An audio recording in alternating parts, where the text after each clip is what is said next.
Welcome to another edition of Whiskey Wanderlust. Today we're going to taste an Islay whiskey. Islay, and it's spelled Islay, is a very large island off the west coast of Scotland, sort of almost at the border between the lowlands and the highlands, sitting off the west coast. It's got about 10 distilleries on it. And as I said, it's spelled Islay, but pronounced Islay. Don't go into a whiskey tasting and say Islay, because you'll get a strange look, like I did when I first tried to pronounce the name, Islay. Before us today, we have two of the best distilleries on the island. As I said, there's about 10, but Laphroaig, again, pronounced Laphroaig, totally different spelling, of course, on the front, typical Scots, and Lagavulin.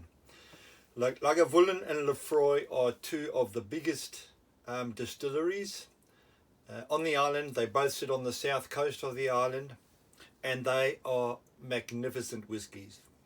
These are right up there with beautiful, the best Scotch whiskies ever produced. I'm only going to be tasting one of them. I'm going to do this very technical decision-making process to determine which one. Eeny, meeny, miny, mo, catch a wombat by his toe. If he hollows, let him go. Eeny, meeny, miny, mo. It's going to be the Laphroaig. So we'll put the Lagavulin aside and talk very briefly about this. As I said, from Islay, not Islay, Islay.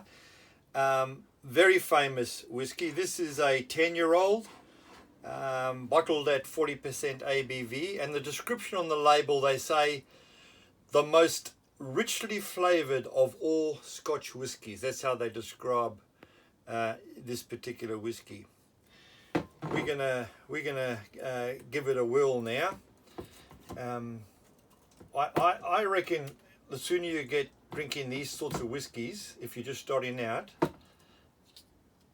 the better. I left it far too long before I ventured away from the highlands and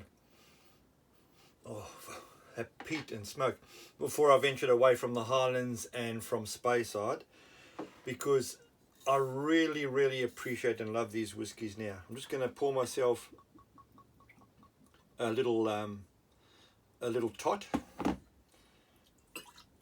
There's a good 30 mils in there. We'll give that a little whirl around. I'm definitely getting that peat and that fire, campfire. You know that campfire smoke when the coals are dead and it rains a little bit on the coals. Ooh, and definitely hints of a briny, salty ocean. Beautiful. This distillery, by the way, is on the ocean.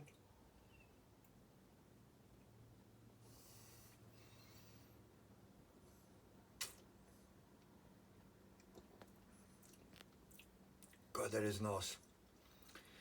This is the sort of whiskey you need to sit back next to a log fire. Let's just say in Tasmania, just plucking a destination out there, Tasmania, around a fire with a couple of oysters, maybe even a cigar, and I think you would have a very pleasant evening. This has definitely got some rich smokiness coming through, some peatiness, some seaweed, iodine, just gorgeous and quite affordable in my opinion. You can get a bottle like this for about $100. Anyway, have a good evening. And the other thing is, very good for a scratchy throat. I'm feeling a bit of a scratchy throat come on. I know after about a quarter of that bottle, my scratchy throat will be gone. Cheers, till next time.